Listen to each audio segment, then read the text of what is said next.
Shalom. Mari kita menaikkan pujian kita kepada Tuhan Yesus karena kita menyadari betul tanpa kasih Tuhan, tanpa anugerah Tuhan kita tidak ada sampai hari ini. Cara kita mengucap syukur kepada Tuhan, mari kita berikan hati kita untuk menyembah Dia, Raja di atas segala raja. Terima kasih Tuhan Yesus, hari ini kami datang di hadirat-Mu Tuhan. Kami mau bawa setiap pujian dan penyembahan kami yang mengalir dengan kesungguhan hati kami Tuhan. Kami mohon ampun di hadapan-Mu ya Tuhan. Jika ada kesalahan kami mungkin yang mendukakan hati Tuhan, baik sengaja maupun tidak sengaja Tuhan Yesus, kami mohon ampun di hadapan-Mu Tuhan. Hari ini kami mau dipenuhi oleh Tuhan. Kami mau dipenuhi oleh hadirat-Mu dengan kekuatan yang baru dari Tuhan Yesus. Terima kasih Tuhan. Kau baik bagi kami. Kau baik bagi kami Tuhan. Haleluya. Terima kasih Yesus. Terima kasih.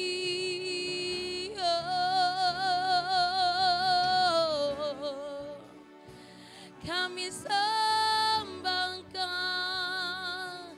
kami tinggikan Engkau Tuhan. Terima kasih. Tuhanku rindu masuk dalam hadirat-Mu. Jiwa kami, jiwaku menanti, bawaku mendekat. Amin. Kepadamu dalam kemuliaan yang kudus. Terima kasih, katakan Tuhanku rindu. Tuhanku rindu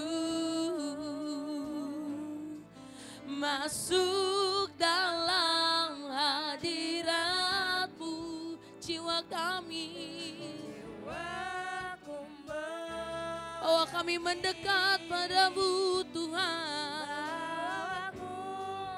Yes, amin. Kepadamu dalam kemuliaan yang kudus, ku nanti Engkau, ku nanti Engkau, Allah kuasa dalam kemuliaan yang kudus, ku sembah Engkau, Allah kuasa dalam kemuliaan yang kudus. Sama-sama kita katakan dengan kesungguhan hati kita, Tuhan. Tuhanku rindu masuk dalam hadirat-Mu. Jiwaku menanti, bawaku mendekat kepadamu dalam kemuliaan yang ku nanti Engkau, ku nanti Engkau, Allah kuasa dalam kemuliaan yang kudus, ku sembah Engkau, Allah kuasa dalam kemuliaan. Kami menanti-nantikan Engkau Yesus, ku nanti Engkau, Allah kuasa dalam kemuliaan yang kudus, ku sembah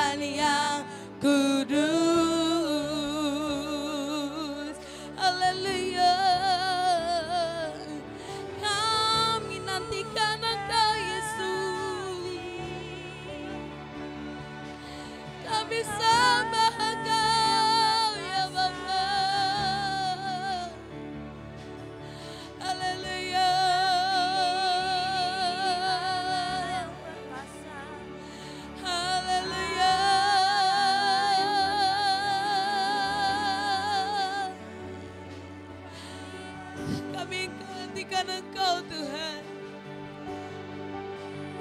Kami nantikan Engkau Yesus. Memenuhi setiap hati kami.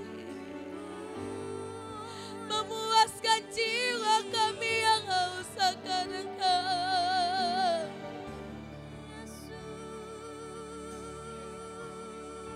Terima kasih.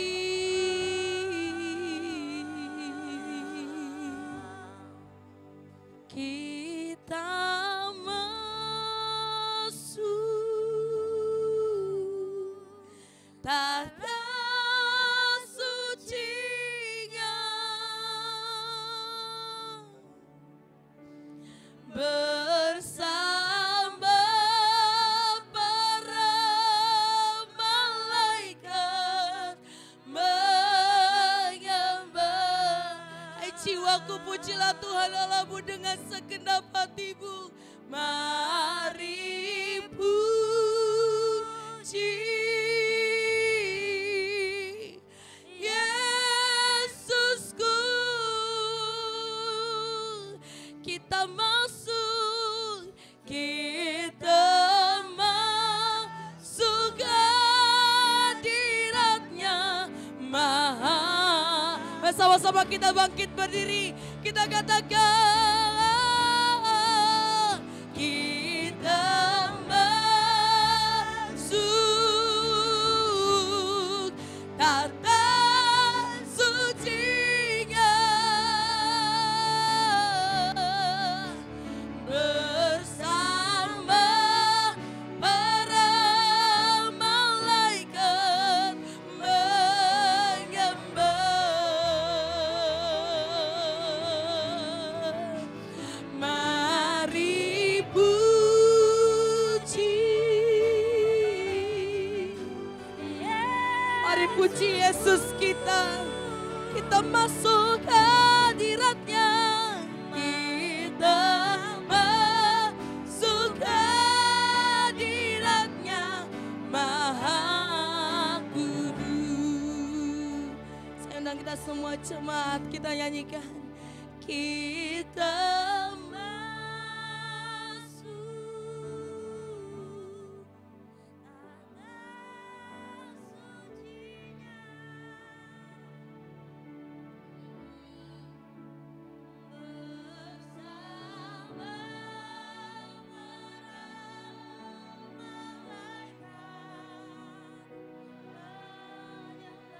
kami agungkan Engkau Yesus, Raja kami. Mari puji, yes, Yesusku. Kita masuk, haleluya. Kita masuk hadirat, haleluya. Sekali lagi kita katakan dengan lembut, kita masuk tahta suci-Nya. Kita masuk tahta suci-Nya. Engkau disukakan melalui pujian dan penyembahan kami Tuhan. Tidak dapat kami membalas kebaikan-Mu ya Bapa. Jiwa kami pujilah Tuhan, haleluya. Mari puji Yesusku. Kita masuk hadirat-Nya, kita masuk hadirat-Nya Maha Kudus. Haleluya.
berikan kemuliaan bagi Tuhan Yesus. Haleluya. Katakan haleluya. Engkau kudus Tuhan. Engkau layak kami sembah. Silakan duduk kembali. Terima kasih Tuhan Yesus. Haleluya. Mari kita satukan hati kita. Kita mau datang di hadapan Tuhan. Bapa, kami mengucap syukur Tuhan atas semua kasih dan anugerah-Mu, atas semua pemeliharaan-Mu di dalam kehidupan kami di sepanjang minggu ini Bapa. Kalau kami boleh kembali berada di bait kudus-Mu pada siang hari ini Tuhan, begitu besar karya-Mu, begitu nyata kasih-Mu Tuhan di setiap kehidupan kami Bapa. Sehingga kami boleh kembali di bait kudus-Mu pada siang hari ini Tuhan. Bapa, pagi hari ini kami akan menaikkan doa-doa syafaat kami Tuhan. Kiranya Roh Kudus-Mu yang terus memimpin di setiap doa-doa kami Bapa. Sehingga apa yang kami naikkan Tuhan, kuasa-Mu hadir di tengah-tengah gereja-Mu Bapa. Bapa, siang hari ini kami membawa bangsa Indonesia ke dalam tangan-Mu Tuhan. Terima kasih atas semua berkat sukacita damai sejahtera-Mu yang Kau berikan untuk bangsa ini Bapa. Sehingga bangsa ini boleh ada sampai hari ini Tuhan, oleh karena kasih dan anugerah-Mu yang begitu nyata di tengah-tengah bangsa ini Bapa. Kami juga menyerahkan pemimpin bangsa Indonesia yang baru Tuhan, yang akan dilantik pada tanggal 20 Oktober Tuhan. Kiranya Kau tambahkan hikmat-Mu Bapa, Kau tambahkan hati yang tunduk dan takut akan Kau Tuhan, agar pemimpin yang baru Bapa boleh membawa bangsa ini keluar dari krisis global yang akan terjadi di bangsa ini Tuhan. Dan kami percaya Tuhan, kuasa-Mu besar untuk bangsa ini Bapa, sehingga pemimpin yang baru boleh menjadi pemimpin yang penuh hikmat dari-Mu Tuhan, pemimpin yang takut akan Engkau Tuhan, pemimpin yang Kau percayakan memimpin bangsa ini menuju satu terobosan baru Bapa. Terima kasih Yesus, kami serahkan bangsa ini ke dalam tangan-Mu Tuhan. Bapa, mau juga berdoa untuk gereja-Mu di tempat ini, yang pada siang hari ini Tuhan, kami semua beribadah, memuji, memuliakan nama-Mu Bapa. Kau berkati anak-anak-Mu, tim musik yang melayani pada siang hari ini Tuhan. Kau berkati WL Singer Tuhan, juga penerima jemaat Bapa. Kiranya Kau berkati mereka dengan sukacita damai sejahtera-Mu yang hadir di setiap pelayanan mereka Bapa. Kau berkati juga jemaat-Mu Tuhan yang hadir pada siang hari ini. Kau berkati juga jemaat-Mu yang tidak hadir Tuhan, berkati mereka semua dengan kekuatan baru, kesehatan baru, supaya mereka bisa hadir bersama-sama kami beribadah di tempat ini Bapa. Terima kasih Yesus, kami serahkan jemaat-Mu semuanya ke dalam tangan-Mu Tuhan, biar Roh Kudus-Mu yang terus berkarya di dalam kehidupannya Bapa. Bapa, hamba juga berdoa untuk hamba-Mu yang akan menyampaikan kebenaran firman-Mu Tuhan. Kau berkati hamba-Mu yang akan menyampaikan kebenaran firman-Mu. Biarlah firman-Mu yang ditabur oleh hamba-Mu pada siang hari ini Tuhan, boleh jatuh firman-Mu di dalam hati kami, firman-Mu boleh terus bertumbuh, firman-Mu boleh terus mengubahkan pola pikir kami Tuhan, sehingga kami boleh terus maju di dalam iman kami Bapa. Terima kasih Roh Kudus, terima kasih atas semua karya-Mu di tengah-tengah gereja-Mu pada siang hari ini. Kami serahkan semuanya, ibadah kami pada siang hari ini dari awal hingga akhir Tuhan, ke dalam tangan-Mu. Biarlah rencana dan kehendak-Mu saja yang jadi pada siang hari ini Bapa. Terima kasih Yesus, hanya di dalam nama Yesus kami berdoa dan ucap syukur. Haleluya, amin. Amin. Mari kita siapkan persembahan kita.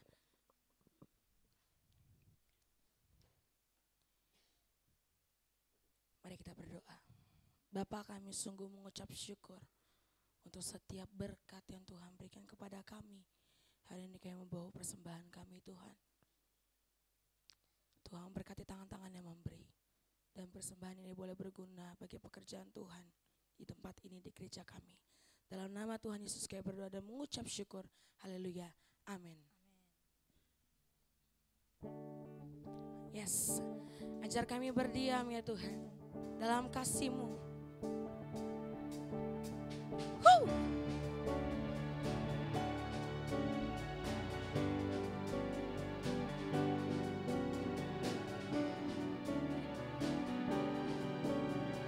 Ajar kami berdiam Tuhan. Ajarku berdiam, dekati hatimu. Di saat ku berpaling, temukan cintamu. Di sana kau menanti, di sana kau menanti. Untuk bawaku lagi bersekutu, bersekutu dalam damai yang sejati.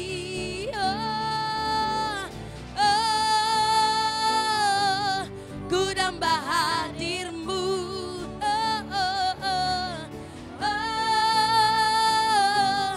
Ini lari. Sama-sama kita bangkit berdiri katakan.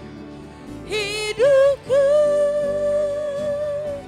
hanya untukmu. Segenap hatiku kagum akan kebaikanmu. Dan nafasku menceritakan kasihmu. Ajarku berdiam dekat di hatimu. Terima kasih Tuhan. Ajar kami berdiam. Ajarku berdiam dekati hatimu. Di saat ku berpaling, temukan cintamu. Di saat kau menanti, di sana kau menanti. Untuk bawa kami lagi Tuhan, kami lagi bersekutu dalam damai yang sejati.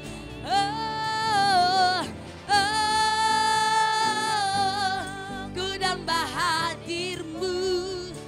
Amin ya Tuhan Yesus, rindu kami. Inilah rinduku. Hidupku hanyalah untukmu. Segenap hatiku kagum akan kebaikanmu. Dan nafasku menceritakan kasihmu. Ajarku berdiam dekat di hatimu. Hidupku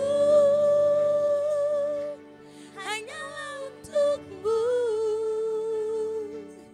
Segenap hatiku kami kagum akan kebaikanmu Tuhan.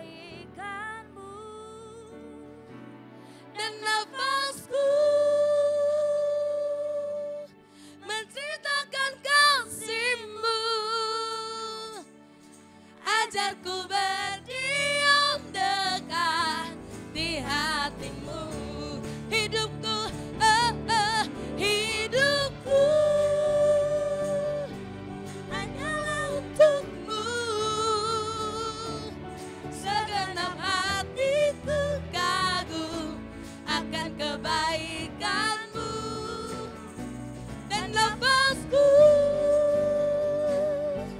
menceritakan kasihmu. Ajarku berdiam dekat di hatimu. Ajarku berdiam dekat di hatimu. Ajarku berdiam dekat di hatimu. Haleluya. Berikan kemuliaan Tuhan. Berikan kemuliaan bagi Tuhan. Apa kabarnya hari ini Bapak Ibu? Luar biasa. Bersama Yesus. Saya dan Anda dahsyat luar biasa. Yes, yes. Semangat. Antusias. Semangat. Antusias. Antusias. Semangat. Semangat, semangat, antusias. Antusias, antusias, semangat. Iya, mulai bingung. Udah lama kita yang gak yel-yel ini. Apa kabarnya?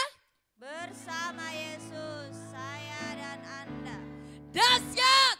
luar biasa. Yes, yes. Berikan kemuliaan bagi Tuhan Yesus. Sorakan haleluya. Kita dipilih. untuk menjadi alat Tuhan bagi bangsa kita. Amin. Haleluya.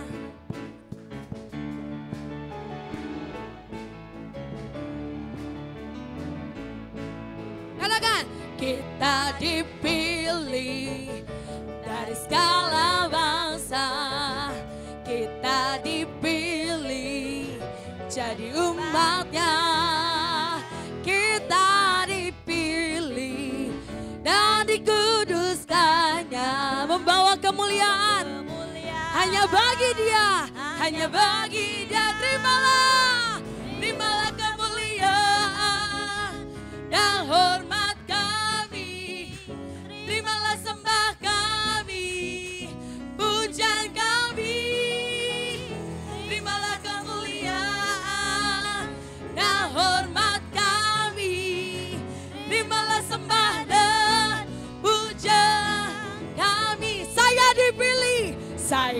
dipilih dari segala bangsa. Ya saya dipilih jadi umatnya, saya dipilih dan dikuduskannya, membawa kemuliaan hanya bagi Dia.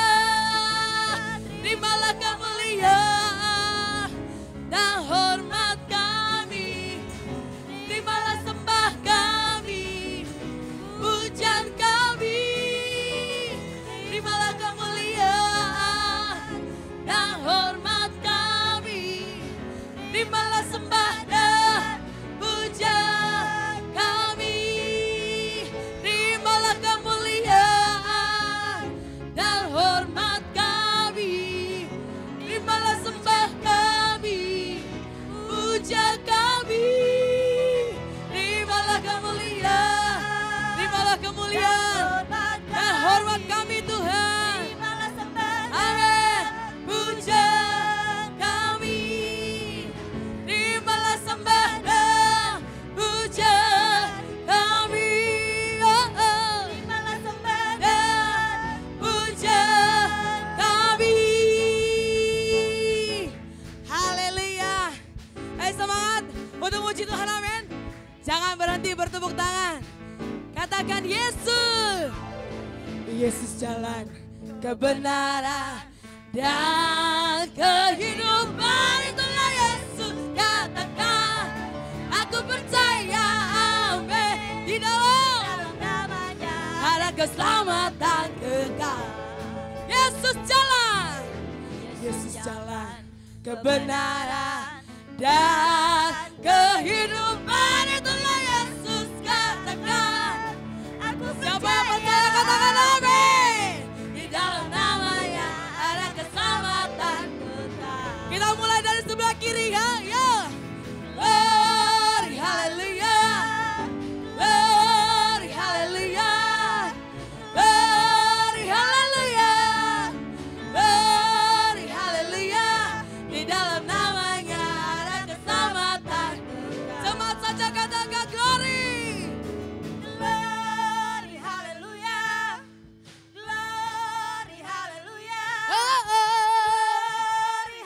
Glory, haleluya bagi Tuhan Yesus. Di dalam namanya ada keselamatan kekal. Lebih pelan lagi, glory, haleluya. Glory, haleluya. Glory, naikkan pujianmu Bapak Ibu. Glory, haleluya. Engkau disukakan Tuhan. Glory, haleluya. Di dalam namanya ada keselamatan kekal. Di dalam namanya, di dalam namanya ada keselamatan kekal. Sama-sama yang glory, glory, haleluya, glory, haleluya, yes, glory, haleluya. Di dalam namanya ada keselamatan kekal. Di dalam namanya, di dalam namanya ada keselamatan kekal. Di dalam namanya, di dalam namanya ada keselamatan. Berikan kemuliaan bagi Tuhan Yesus. Berikan kemuliaan bagi Tuhan Yesus. Katakan sama-sama, 1, 2, 3.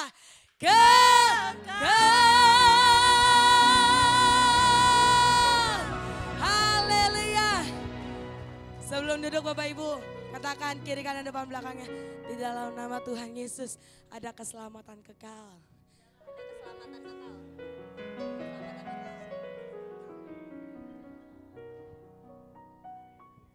Silakan duduk kembali Bapak Ibu. Haleluya.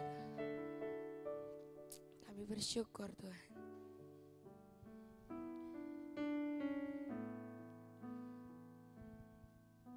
Mulia namamu ya Bapa. Pimpin kami di setiap waktu. Kami membutuhkan Engkau Yesus.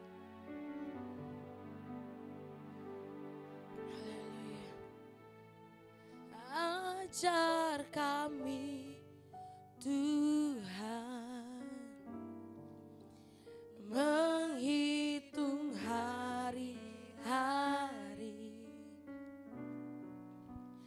agar kami beroleh hati bijaksana.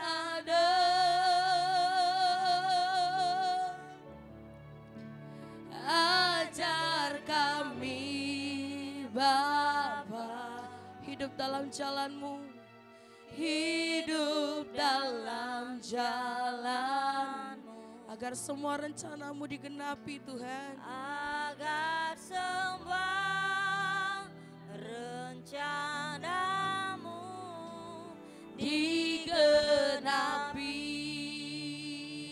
Oh, mulia namamu Tuhan, dan ajar jalan-Mu. Pimpin kami di setiap waktu kami membutuhkan Engkau Yesus. Besar setiamu, ya-Mu Tuhan. Agunglah karya-Mu, Yesus, Yesus. Kami bersyukur padamu. Ajar kami Tuhan, ajar kami Tuhan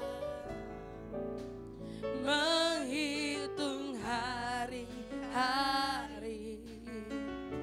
Amin. Agar kami beroleh hati bijaksana. Ajar kami Bapa, ajar kami Bapa, hidup dalam jalan-Mu, hidup dalam jalan, agar semua rencana-Mu digenapi atas kami ya Bapa. agar semua Rencana-Mu digenapi. Mulialah, mulialah namamu Tuhan, dan ajar jalan-Mu. Pimpin kami ya Bapa, pimpin kami di setiap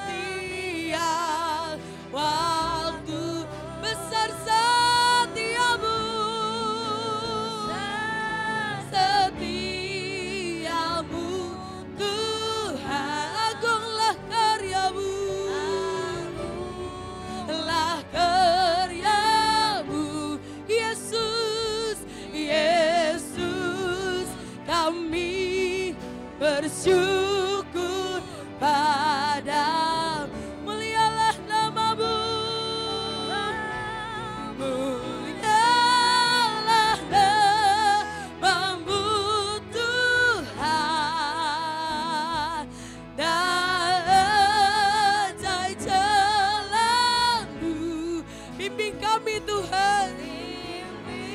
Bimbing kami Yesus di setiap waktu. Besar setiamu Tuhan, agunglah karyamu. Yesus, kami bersyukur padamu.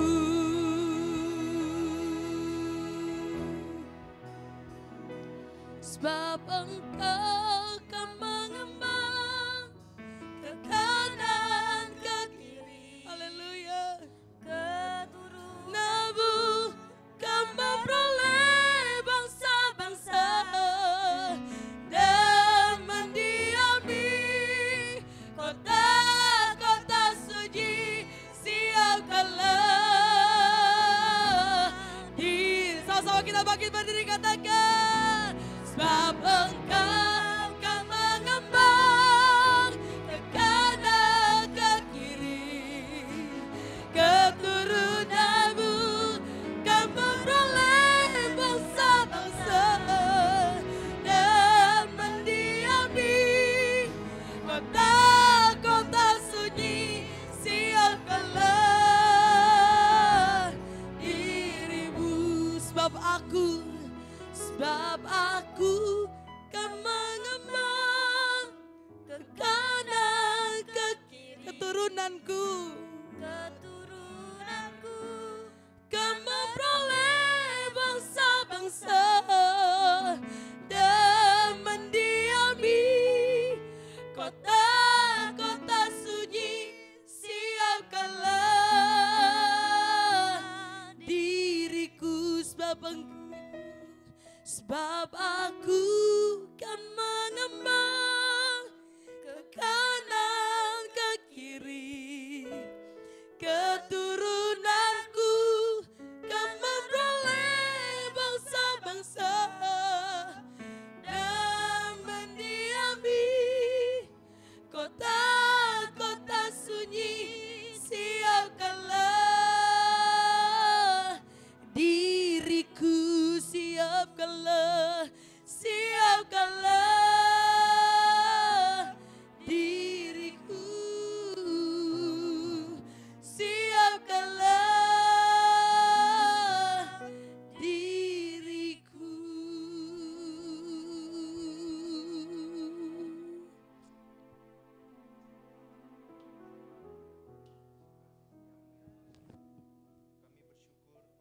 Kasih-Mu lah kami masih boleh ada sebagaimana kami ada saat ini. Oleh karena kebaikan, kemurahan Tuhan saja, kami masih boleh dapat beribadah kepada Tuhan. Sebelum kami memulai ibadah ini ya Tuhan, kami mohonkan kepadamu, kuduskanlah setiap kami. Baik hamba-Mu yang menyampaikan maupun segenap jemaat Tuhan yang mendengarkan. Biar semua kami boleh dikuduskan, kami boleh layak untuk kami menerima kebenaran firman Tuhan yang akan ditaburkan kepada kami. Dan biarlah firman itu akan bertumbuh menghasilkan buah yang limpah untuk kemuliaan nama Tuhan. Terpujilah nama-Mu Bapa, dalam nama Tuhan Yesus kami berdoa. Amin. Shalom Bapak Ibu dan saudara sekalian.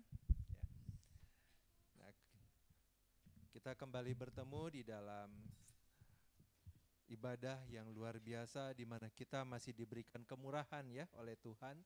Ini adalah suatu privilege ya bagi setiap kita.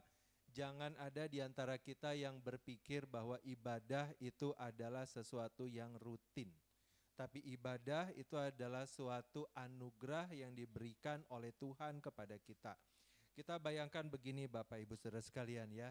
Di dalam perjanjian lama itu enggak ada ceritanya orang bisa datang kepada Tuhan lalu beribadah kepada Tuhan. Enggak bisa. Orang itu harus membawa persembahan kepada imam, lalu imam yang akan mempersembahkan korban tersebut kepada Tuhan, lalu imam memohonkan pengampunan dari Tuhan untuk orang tersebut. Tetapi sebelumnya imam itu pun sendiri harus mempersembahkan korban untuk penebusan dosanya sendiri. Ya, jadi nggak bisa seenak-enaknya kita datang kepada Tuhan. Tetapi Bapak Ibu Saudara sekalian, di dalam penebusan Kristus kita bisa datang kepada Tuhan anytime, any moment. Ya, kita nggak perlu mempersiapkan berbagai korban penebus salah, ya, korban bakaran dan segala macam. Tidak.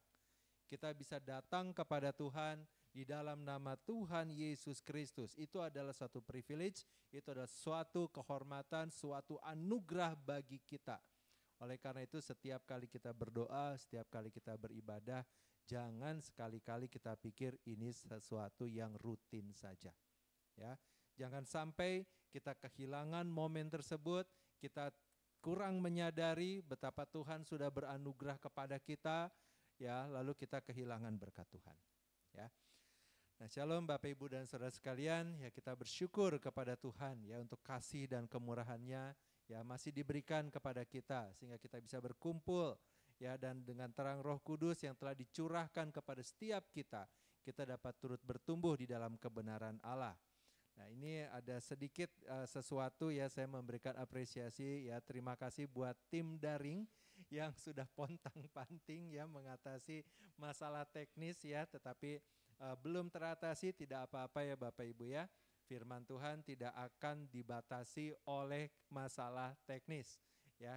Kita bersyukur kita masih boleh ada ya.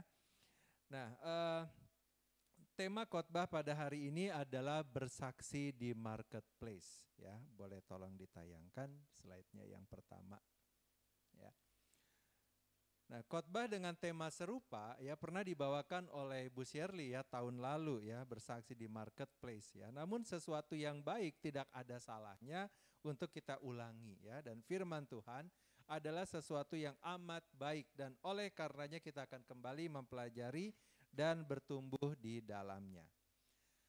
Nah, pada kesempatan ini kita akan merenungkan bersama, kita akan mempelajari bersama ada 3 hal Bapak Ibu Saudara sekalian. Yang pertama itu adalah mengapa kita melakukan penginjilan. Yang kedua, kita akan melihat apa yang dilakukan oleh Yeremia sebagaimana terdapat, Nehemia. Ya, dilakukan oleh Nehemia sebagaimana terdapat dalam Nehemia 1 ayatnya 1 sampai 11. Dan yang ketiga adalah bagaimana kita memberikan respons dan kemudian melakukan penginjilan di dalam marketplace di mana kita berada sebagaimana Tuhan merancangkan dan menerapkannya bagi setiap kita. Ya, boleh next slide. Nah, Bapak Ibu dan Saudara sekalian, ya lagu tadi ya Glory Haleluya, di dalam namanya ada keselamatan kekal. Ya, nama siapa? Nama Yesus ya, hanya dalam nama Yesus tidak ada jalan lain, there's no other way ya, tidak ada jalan lain, tidak ada cara lain ya, hanya dalam nama Yesus. Ya, itu boleh next lagi. Ya, biar saya keluar. Nah, itu bukan yang Matius tadi ya. Nah, Bapak Ibu dan Saudara sekalian, saya tadi ya waktu kita menaikkan pujian, tadi tiba-tiba terlintas di dalam pemikiran saya mengenai sebuah pesawat yang dulu sangat besar sekali bisa terbang, sekarang sudah tidak bisa lagi ya. Yaitu adalah Airbus A380. Ya, nah ini pesawat Airbus yang paling besar, kalau semuanya kelas ekonomi bisa angkut 800 orang ya. Kalau Boeing 747 masih sedikit lebih kecil ya, walaupun juga kita kita nggak bisa menganggapnya kecil begitu ya. Tapi Airbus A380 ini paling besar. Lalu apa yang orang lakukan ketika punya tiket itu ya? Nah, pesawat ini begitu besarnya sampai waktu itu tidak bisa mendarat di Bandara Internasional Soekarno-Hatta ya, saking besarnya ya. Jadi kalau yang mau naik pesawat itu harus pergi dulu ke Singapura, dari Singapura baru terbang gitu ya. Nah, orang-orang yang punya tiket ya Airbus A380 itu ya, itu suka pamer-pamer ya, wih saya punya tiket gitu ya, pamer-pamer sama orang. Apalagi kalau yang kelasnya itu bukan first class tapi yang VIP-nya. Ya, itu tiket mahal sekali ya, satu tiket dari Singapura ke London itu bisa buat beli mobil sekali terbang gitu ya. Tapi nanti di dalam pesawatnya Bapak Ibu bisa menikmati kabin sendiri ya, bisa selonjoran, bisa tidur lurus begitu ya. Yang di first class belum bisa, ya ini yang VIP punya. Maka kalau ada orang sampai punya tiketnya, wah dia akan kasih tahu orang lain saya punya tiket, begitu ya. Nah, kemudian kalau di Indonesia ya sempat heboh kereta Wush begitu ya. Nah, bagaimana sensasi kereta dengan kecepatan di atas 200 km per jam? Dilihatin itu ya, berapa kecepatannya, begitu tembus angkanya di atas 200, wah sudah langsung difoto ya, direkam begitu ya. Lalu diupload ke sana kemari ya. Saya sudah menikmati kereta begitu cepat ya. Nah, itu luar biasa. Kemudian bagaimana juga dengan film-film yang keren ya. Nah, ada satu film ya, beberapa waktu lalu belum lama heboh ya di bioskop ya, tapi saya sengaja tidak mau datang ya. Saya ada alasan sendiri, saya nggak mau lihat itu filmnya ya. Nah, ini film katanya bagus sekali ya, banyak orang coba nonton ya. Lalu mereka pun sama, begitu sudah punya tiket ya, mereka pamer-pamer tiketnya. Mereka cerita begitu banyak ke orang lain ya. Yang naik pesawat cerita begitu luar biasa ke orang lain bagaimana sensasi naik pesawat begitu besar. Yang naik kereta wus ya cerita kepada orang lain ya bagaimana sensasi naik kereta begitu cepat. Ya, yang nonton film keren ya cerita ke orang lain betapa luar biasanya film itu. Ya, kita mau share ya. Tapi kalau mengenai firman, kenapa lidah kita seperti dimakan kucing? Ketika bicara mengenai there's no other way but Jesus, tiba-tiba lidah kita jadi keluh. Ya, semangat yang berapi-api ya, tiba-tiba api besar, api unggun, apapun itu seperti lilin jadinya. Kecil sekali, lalu hilang. Ada apa dengan kita? Ya. Nah, Bapak Ibu dan Saudara sekalian, biarlah ini awal-awal ini menjadi suatu introspeksi buat kita. Kenapa ketika kita bicara firman Tuhan kok melempem? Ya, padahal ini adalah sesuatu tiket yang luar biasa. Keselamatan diberikan cuma-cuma, bukan karena usaha kita, tetapi oleh anugerah Allah saja diberikan kepada kita. Kok kita enggak mau kasih tahu orang lain? Kok malu? Ya. Kalau itu ada rasa malu dalam hati kita, kok malu menyampaikan mengenai kebenaran firman Tuhan. Kalau takut, buat apa takut? Ya, seperti kata Paulus katakan, bagiku kematian adalah keuntungan. Ya, kita nggak usah takut, kita sudah punya tiketnya Bapak Ibu Saudara sekalian. Ya, oke, kita akan mulai ya, kita akan mulai membedah sedikit ya firman Tuhan. Kita akan mulai dari yang pertama ya, mengapa kita melakukan penginjilan.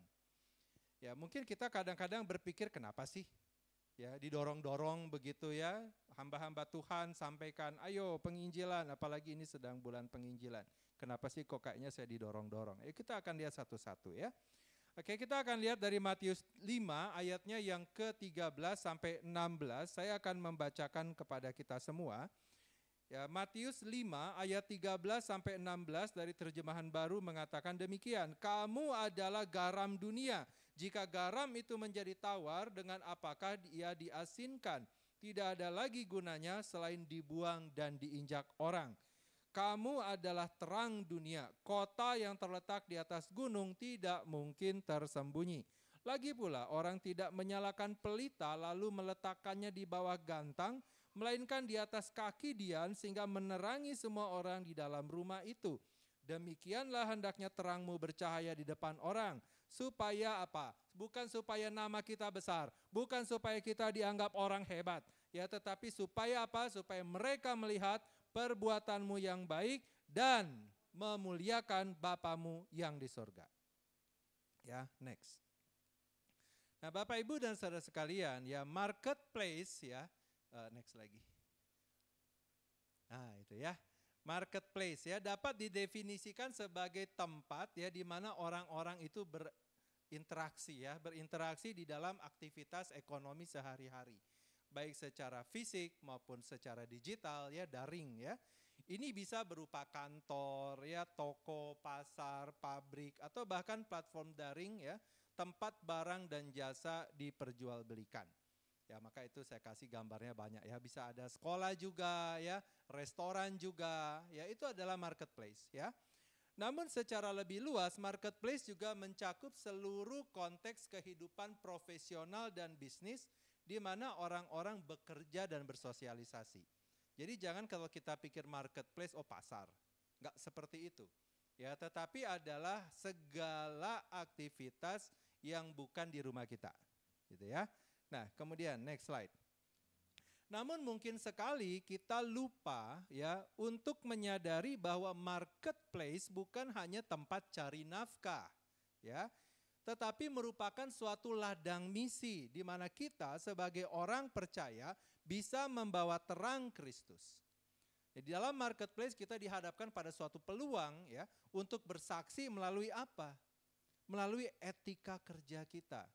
Melalui etika kerja yang jujur ya, kita menunjukkan cinta kasih kepada teman-teman kita, ya, kepada orang-orang di mana kita juga bekerja, ya. Lalu kesaksian hidup kita. Ya, bukan kesaksian soal saya sudah punya apa, anak sudah berapa, posisi berapa, IPK waktu kuliah berapa, bukan itu. Tetapi kesaksiannya apa? Kesaksian bagaimana Tuhan berkarya mengubahkan hidup kita. Ya, dan itu enggak sekedar berkat jasmania. Apa yang lebih penting dari berkat jasmania itu adalah perubahan hidup kita. Ya, misal Bapak Ibu semua bisa lihat sendirilah, saya orang sumbu pendek, ya, kadang nggak ada sumbunya, langsung meledak begitu ya. Tapi sekarang puji Tuhan boleh lebih panjang sedikit sumbunya ya, nggak terlalu cepat meledak ya. Nah, yang kayak begini kan bisa diberikan satu kesaksian kepada orang lain. Saya dulu adalah orang yang begitu tidak penyabar. Tetapi setelah saya kenal Kristus, saya menyadari Kristus begitu sabar kepada saya. Kenapa saya tidak ikut sabar kepada orang lain? Ya. Saya dulu adalah orang yang tidak bisa menerima kegagalan. Tetapi setelah saya ditebus oleh Kristus, saya juga menyadari hidup saya juga dulu penuh kegagalan. Tetapi Tuhan terima. Kalau Tuhan terima saya yang dulu banyak gagal, kenapa saya tidak terima orang lain yang juga ada gagal? Lalu saya juga bantu mereka sebagaimana Roh Kudus sudah bantu saya hidup sesuai dengan kehendak Tuhan. Perubahan-perubahan seperti itu Bapak Ibu, yang kita sharingkan kepada orang lain. Ya, kalau kita sharingkan dulu cincin saya 1, sekarang sudah 10. Ya, buat orang yang tidak memiliki keuangan yang sama dengan kita untuk hal tersebut, ciut. Ya, bukannya firman Tuhan yang disampaikan. Jadinya pamer harta buat apa? Ya, tetapi sampaikanlah bagaimana Tuhan berkarya dalam hidup kita. Ya, atau mungkin kita lagi ada sakit ya. Kita ada sakit, lalu kita bicara soal Tuhan itu baik ya. Lalu orang tanya, kamu bilang Tuhan itu baik tapi kamu ada sakit. Kita bisa bilang, di dalam sakit saya pun Tuhan tidak pernah meninggalkan saya. Di dalam sakit saya pun malah saya bisa lebih mengenal bagaimana Tuhan mengasihi saya. Nah, kesaksian-kesaksian seperti itu Bapak Ibu yang kita sampaikan kepada orang-orang di mana kita berada. Ya. Ini suatu ruang ya, suatu kesempatan di mana iman Kristen dapat diwujudkan di dalam tindakan nyata sehari-hari. Menunjukkan kasih dan kebenaran Allah melalui sikap kita, kata-kata kita, perbuatan kita. Boleh next slide. Ya. Oke, sekali lagi. Nah, itu ya, circle. Nah, siapa yang melihat kehidupan kita sehari-hari Bapak Ibu dengan lebih intensif? Ya. Nah, dalam dunia yang ideal, maka mereka adalah keluarga kita, ya. Terutama mereka yang serumah dengan kita, ya. Kita bisa cakap apa di luar, ya, orang di rumah lebih tahu. Ya, kita bisa banyak tebar senyum di luar, ya, tapi di dalam rumah kita orang lebih tahu di rumah kita, ya. Oh, di luar senyum-senyum ramah, ya. Di rumah itu menyeramkan. Nah, berarti di sini ada satu topeng, ya. Oke ya, nah saya lanjutkan ya. Idealnya memang orang yang serumah dengan kita, tetapi pada praktiknya kita kan sering ya rumah itu cuma tempat buat tidur doang ya. Pergi pagi, pulang malam, pergi pagi, pulang malam begitu ya. Lalu kalau begitu siapa yang lebih kenal kita? Siapa yang lebih melihat perilaku kita sehari-hari? Yaitu adalah mereka yang lebih banyak interaksi dengan kita di mana kita berada. Misal bagi yang bekerja yaitu adalah rekan kerja. Ya, rekan kerja adalah orang-orang yang interaksinya lebih banyak dengan kita dibandingkan dengan keluarga sendiri kecuali ketika akhir pekan. Bagaimana dengan kita yang berusaha, kita punya usaha sendiri. Maka orang-orang yang lebih banyak berinteraksi kita siapa? Siapa? Karyawan kita, betul ya? Karyawan kita lebih banyak interaksi dengan kita. Bagi yang sedang menempuh pendidikan, misalkan pendidikan wajib ataupun pendidikan lanjutan, ya, maka siapa yang interaksi lebih banyak dengan kita? Ya teman-teman kita di sekolah atau teman-teman kita di kampus. Nah, merekalah yang melihat kita secara intensif dari sisi waktu, ya. Dan mereka juga yang berpotensi, hati-hati, menjadi hakim atas setiap perilaku kita. Ya. Nah, oleh karena itu kita harus berhati-hati Bapak Ibu Saudara sekalian, ya, agar setiap perkataan kita, perbuatan kita tidak merusak nama Tuhan. Bukan soal jadi people pleaser. Saya ingin menyenangkan sebanyak mungkin orang. Saya pengen ketika saya hadir semua bersuka cita. Bapak Ibu, kita bukan komedian. Ya. Tapi jangan sampai ketika kita hadir nama Tuhan dipermalukan. Kita ada satu salah, kita nyatakan itu salah. Satu benar, kita nyatakan itu benar. Ya, dari situ kita bisa dilihat sebagai orang berintegritas. Apakah kita akan menyinggung orang lain? Sangat mungkin terjadi. Apakah kita akan clash dengan orang lain? Sangat mungkin terjadi. Tetapi yang penting nama Tuhan tidak boleh dipermalukan. Ya, kalau kita sebagai orang percaya, kita sama salahnya dengan mereka, nama Tuhan dihina. Itu tidak boleh. Ya. Oke, next slide. Nah, lalu mungkin ada yang berpikir, bertanya, bukankah saya punya kehendak bebas? Bukankah saya punya hak untuk melakukan apapun yang saya mau lakukan, kapanpun saya mau melakukannya? Nah, Bapak Ibu, ya nggak usah kasih tahu sebelah, ya. Tanya diri sendiri, begitu kan? Ya apa ya? Ya. Hidup-hidup gua gimana gua? Mobil-mobil gua gimana gua? Ya, kerjaan gua ya gimana gua? Nah, gitu ya. Bapak Ibu, kita perlu ingat nih, kita harus hati-hati ya. Kita harus menyadari bahwa ketika kita bertobat, lalu kita mengakui bahwa Tuhan Yesus sebagai Tuhan dan Juru Selamat kita menerima Tuhan Yesus sebagai Tuhan dan Juru Selamat kita, maka pada saat itu juga kita melepaskan hak kita untuk hidup sesuka kita. Nah, ini satu challenge Bapak Ibu. Ya, kalau kita belum bertobat, hiduplah suka-sukamu. Tetapi ketika kamu mengenal kebenaran, kamu tanggalkan itu suka-sukamu. Lalu ikutnya apa? Seperti yang lagu kita suka dengar. Suka-sukanya Tuhan, bukan suka-sukanya kita. Ya. Nah, kita melepaskan hak kita untuk hidup sesuka-suka kita. Kita melepaskan keinginan-keinginan kita yang berdosa. Untuk kemudian apa? Kita menerapkan pola pikir yang baru, gaya hidup yang baru, yaitu apa? Segala sesuatu yang benar, baik, dan berkenan di hadapan Tuhan. Kita membenci apa yang Tuhan benci. Kita mencintai apa yang Tuhan cintai. Berhenti menyukai apa yang Tuhan tidak sukai. Ya. Kita membenci dosa dan kita kemudian apa? Mencintai kebenaran. Refleksi Bapak Ibu. Coba apa yang Bapak Ibu tahu Tuhan tidak suka tapi Bapak Ibu dan saudara sekalian masih lakukan. Stop. Gampang? Oh, sangat sulit. Ya, mungkin sekali kita sudah puluhan tahun hidup dengan kebiasaan kita yang kita suka, tapi kita tahu Tuhan gak suka. Nah, kalau pagi hari ini kita dibukakan ya oleh Tuhan, ya ini loh sesuatu yang kamu sangat amat suka sekali, tapi Tuhan tidak suka, yuk lepas. Ya, minta kekuatan dari Tuhan, karena itu udah puluhan tahun mungkin ya kita pegang itu, ya, kita lakukan itu. Ya, tetapi pagi ini ketika kita tahu, oh itu tidak Tuhan tidak suka, lepas. Jangan dibawa-bawa terus. Ya. Nah, inilah yang dikatakan oleh Rasul Paulus di dalam Roma 12 ayat 2. Yaitu apa? Janganlah kamu menjadi serupa dengan dunia ini, tetapi berubahlah oleh pembaruan budimu, sehingga kamu dapat membedakan mana kehendak Allah, apa yang baik, yang berkenan kepada Allah, dan yang sempurna. Ya. Nah, salah satu contoh yang dapat kita lakukan dalam hal ini adalah kita punya pola pikir yang baru. Ketika kita bekerja, kita tidak fokus dengan apa yang kita bisa dapatkan dari pekerjaan kita. Kalau saya kerjakan, saya dapat untung apa? Ya. Kalau saya kerjakan, berapa gaji saya? Berapa bonus saya? Ya. Bagaimana peluang karir saya? Bapak Ibu bukan berarti itu nggak penting ya, tapi jangan jadi tujuan utama. Ya, yang harusnya menjadi tujuan utama kita itu adalah bagaimana kalau saya kerja di situ, saya jadi berkat di situ. Kalau saya mau berbisnis itu, bagaimana saya jadi berkat di bisnis itu.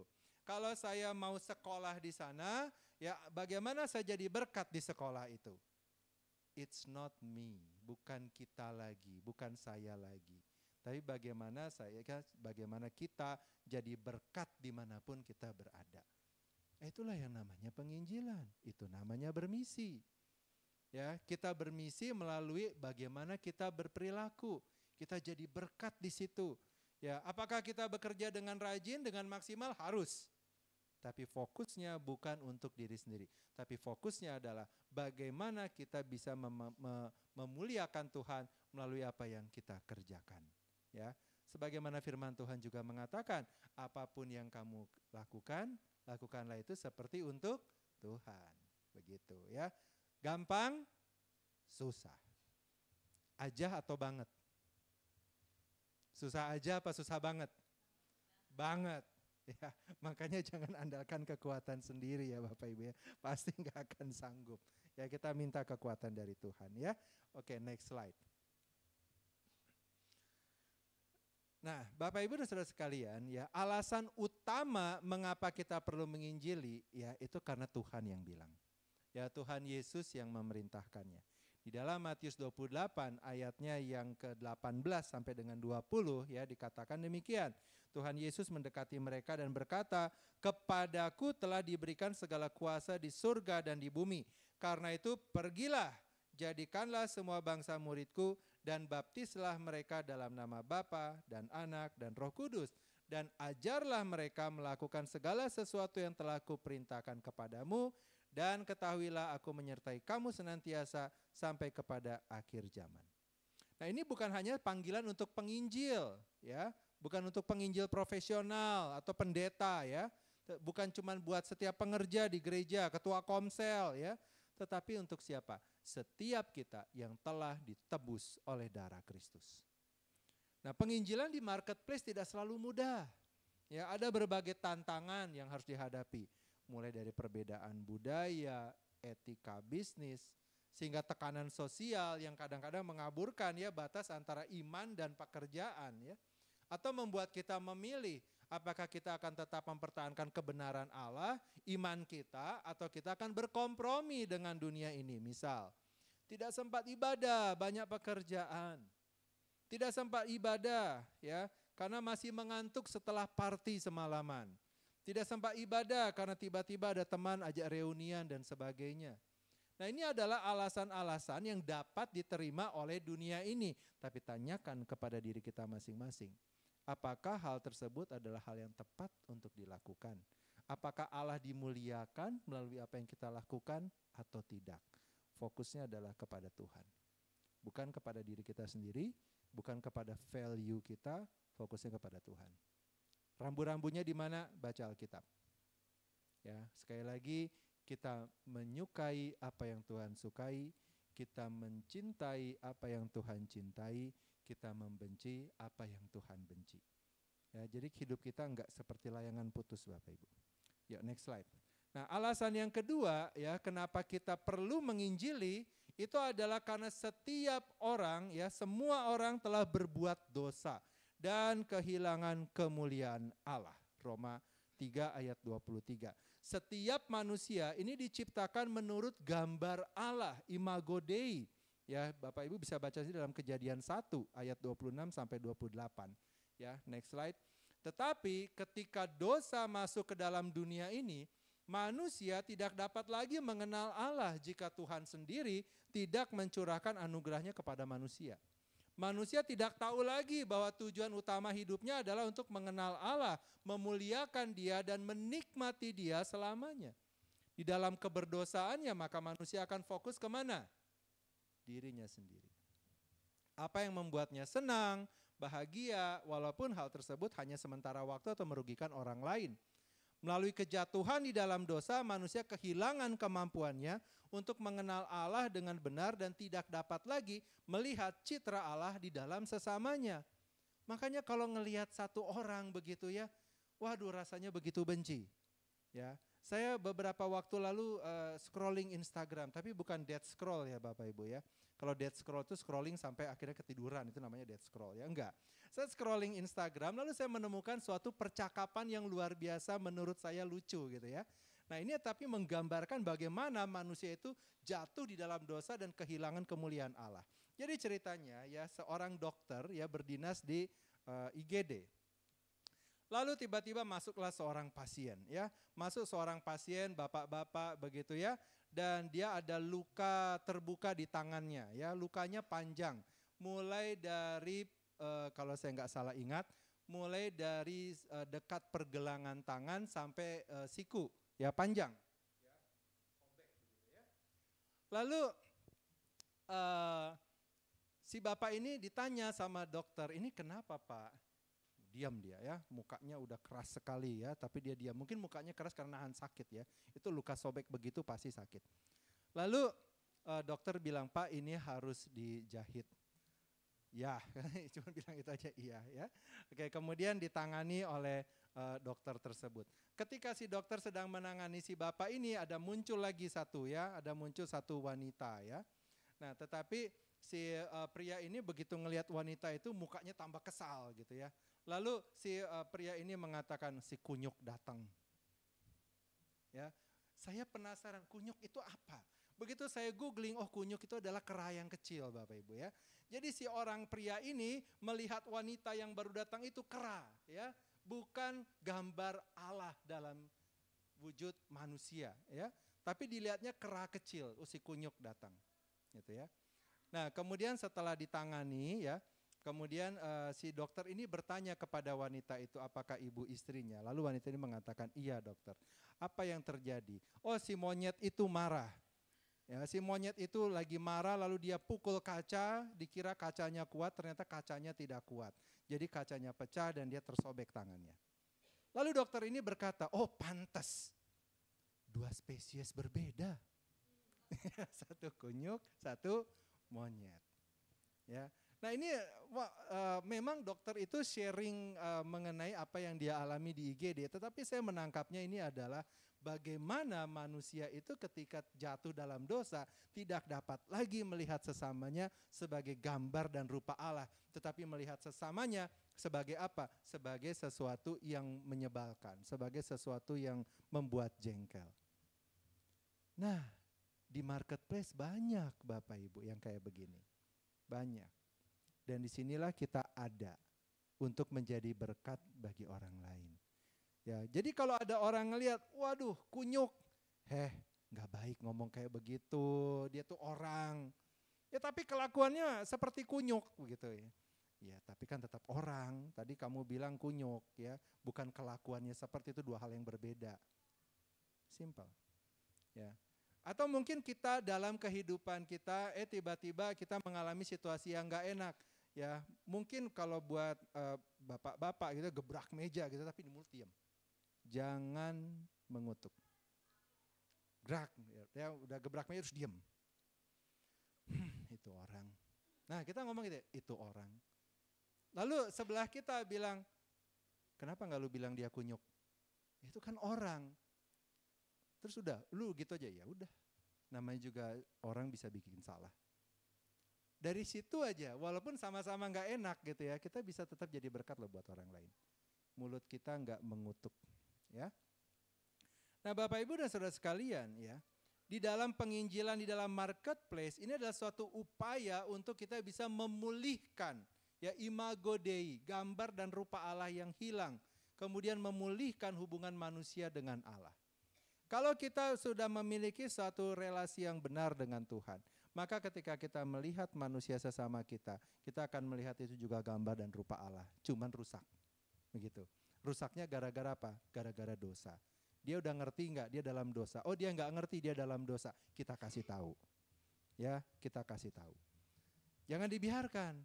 Kalau ada orang bersalah lalu kita biarkan, kita sebagai bystander, kita sama salahnya sama orang itu. Ya.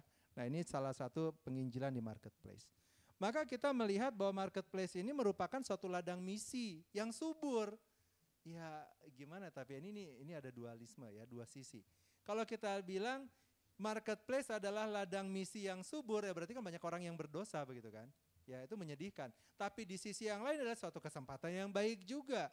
Ya berarti kita bisa menyampaikan kebenaran firman Tuhan kepada lebih banyak orang. Ya. Nah, Imago Dei, gambar dan rupa Allah ini memberikan suatu makna yang mendalam kepada pekerjaan kita. Apa yang kita kerjakan, bisnis kita, apa yang kita lakukan. Bukan sekedar buat cari nafkah, tetapi bagaimana menggenapi mandat budaya, yaitu apa? Memelihara dan mengelola ciptaan Allah. Ya, ketika kita berbisnis, bisnis yang benar, dagang yang benar, jujur. Kita mengelola apa yang Tuhan percayakan kepada kita. Nah, disitulah kita bisa menghargai Tuhan melalui kita menghargai sesama. Dan orang akan lihat, beda ya cara dia jualan, beda ya cara dia kerja. Di situ kita juga melakukan penginjilan. Ya. Di dalam Kolose 3 ayat 23, Rasul Paulus menuliskan, apapun juga yang kamu perbuat, perbuatlah dengan segenap hatimu, seperti untuk Tuhan dan bukan untuk manusia. Nah, ini menegaskan ya Bapak Ibu Saudara sekalian, bahwa yang kita kerjakan di dalam marketplace bukan hanya memenuhi kewajiban duniawi, tetapi juga sebagai suatu bentuk penyembahan kita kepada Tuhan. Ya, our devotional life, ya itu bahasa kerennya ya. Suatu kehidupan penyembahan kita. Kita menyembah bukan cuma di gereja, tapi bagaimana kita melakukan kegiatan kita sehari-hari. Apakah dalam kegiatan kita nama Tuhan dipermuliakan atau dipermalukan? Kalau dipermalukan, stop, bertobat. Kalau itu dipermuliakan, teruskan. Ya. Nah, kemudian Bapak Ibu Saudara sekalian, kita juga perlu mengingat dari 1 Korintus 6 ayat 19 sampai 20. Saya akan membacakan. Atau tidak tahukah kamu bahwa tubuhmu adalah bait Roh Kudus yang diam di dalam kamu, Roh Kudus yang kamu peroleh dari Allah, dan bahwa kamu bukan milik kamu sendiri, sebab kamu telah dibeli dan harganya telah lunas dibayar. Karena itu muliakanlah Allah dengan tubuhmu. Ya, maka dengan demikian Bapak Ibu, setiap waktu adalah penyembahan kepada Tuhan. Ya, dengan kejujuran, dedikasi kita, ya. Nah, dengan kita melakukan demikian dengan integritas yang benar Bapak Ibu Saudara sekalian, kita mencerminkan karakter Allah. Ya, kita menunjukkan bagaimana seharusnya imago Dei itu. Bagaimana seharusnya gambar dan rupa Allah itu kepada rekan kerja kita, kepada atasan kita. Memang benar akan menjadi kelihatannya beda gitu kitanya gitu ya, tetapi berbeda dalam artian yang benar ya. Dan ini kemudian bagaimana membuka pintu untuk kesaksian Injil. Gitu ya. Tetapi kalau kita melakukan sebaliknya, hidup kita tidak ada bedanya dengan mereka yang tidak mengenal Allah, tidak menyadari bahwa kita adalah gambar dan rupa Allah, maka kehidupan kita adalah kehidupan suatu penyembahan yang berbau busuk di hadapan Tuhan. Ya, kita tidak mencerminkan karakter Allah tetapi karakter iblis. Kita tidak membuka pintu untuk kesaksian Injil, tapi kita tutup. Dan jangan lupa Ibrani 4 ayat 12 sampai 13 mengatakan, sebab firman Allah hidup dan kuat dan lebih tajam daripada pedang bermata dua manapun, ia menusuk amat dalam sampai memisahkan jiwa dan roh, sendi-sendi dan sumsum, ia sanggup membedakan pertimbangan dan pikiran hati kita. Ayat 13-nya, dan tidak ada satu makhluk pun yang tersembunyi di hadapannya. Sebab segala sesuatu telanjang dan terbuka di depan mata Dia yang kepadanya kita harus memberikan pertanggungan jawab. Bapak Ibu, ini enggak enak, tapi penting. Setiap kita memberikan pertanggungjawaban kepada Tuhan. Terserah kita mau atau kita enggak mau. Terserah kita melakukan baik atau kita melakukan buruk. Kita bertanggung jawab kepada Tuhan. Ya, kalau mengatakan, gua mah nggak bisa apa-apa. Biarlah mereka yang hebat-hebat menginjili, mereka yang kuliah teologi tinggi-tinggi menginjili, gua mah apa? Sekolah juga enggak. Itu seperti orang yang punya satu talenta terus dikubur. Ya, hati-hati. Kita akan dimintai pertanggungjawaban kita. Ya kalau misalkan Bapak Ibu katakanlah pendidikan tidak tinggi, tidak sekolah teologi, ya Tuhan juga enggak tuntut Bapak Ibu untuk berkhotbah di depan begitu banyak orang, selesai khotbah 3.000 orang bertobat.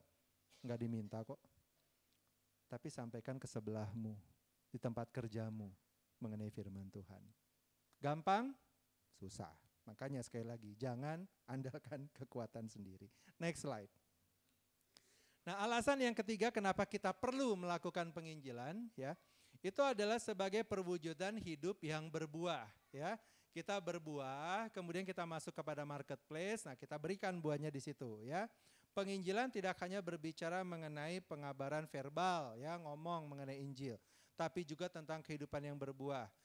Tuhan Yesus berkata, sebagaimana dicatat dalam Yohanes 15 ayat 8, dalam hal inilah Bapakku dipermuliakan, yaitu jika kamu berbuah banyak dan dengan demikian kamu adalah murid-muridku.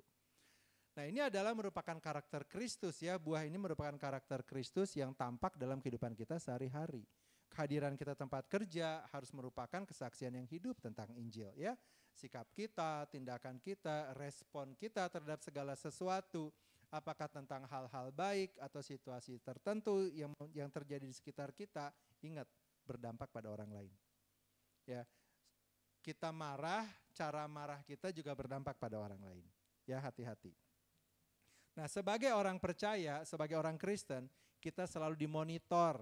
Ya, tadi yang saya bilang circle kita itu adalah hakim-hakim kita tuh.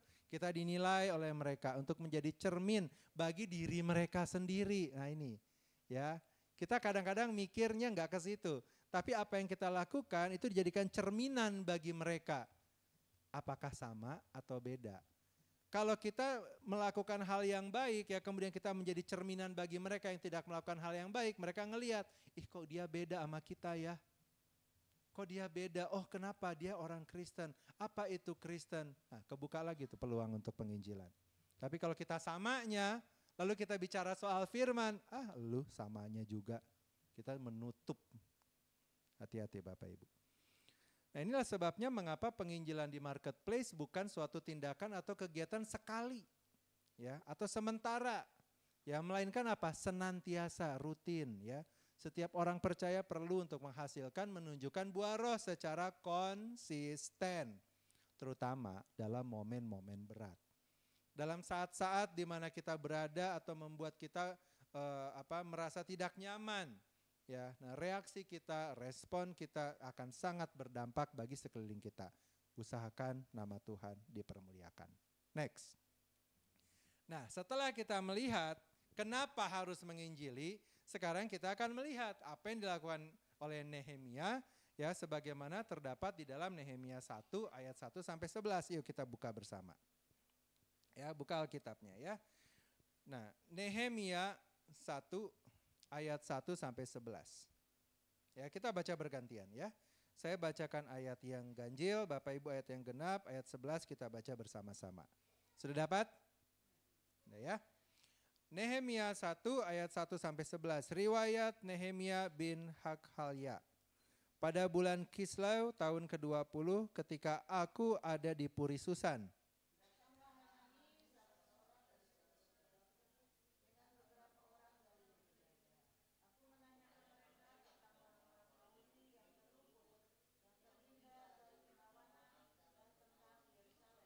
Kata mereka kepadaku, orang-orang yang masih tinggal di daerah sana, yang terhindar dari penawanan, ada dalam kesukaran besar dan dalam keadaan tercela.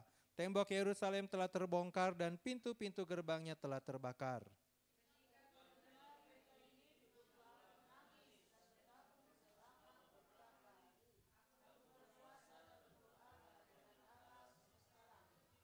Kataku, ya Tuhan Allah semesta langit, Allah yang maha besar dan dahsyat, yang berpegang pada perjanjian dan kasih setianya terhadap orang yang kasih kepadanya, dan tetap mengikuti perintah-perintahnya.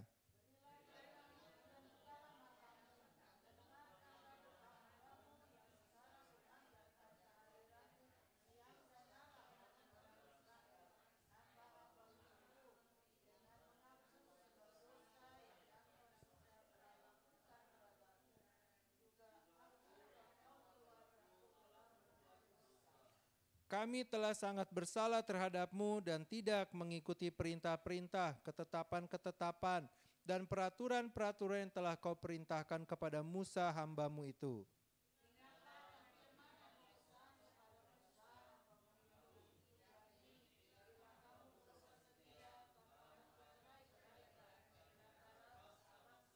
Tetapi bila kamu berbalik kepadaku dan tetap mengikuti perintah-perintahku serta melakukannya, maka sekalipun orang-orang buanganmu ada di ujung langit, akan kukumpulkan mereka kembali dan kubawa ke tempat yang telah kupilih untuk membuat namaku diam di sana.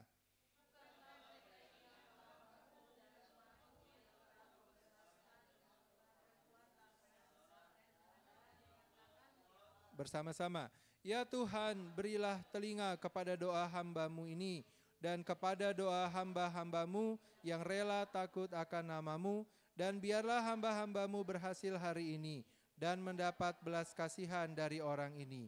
Ketika itu aku ini juru minuman raja.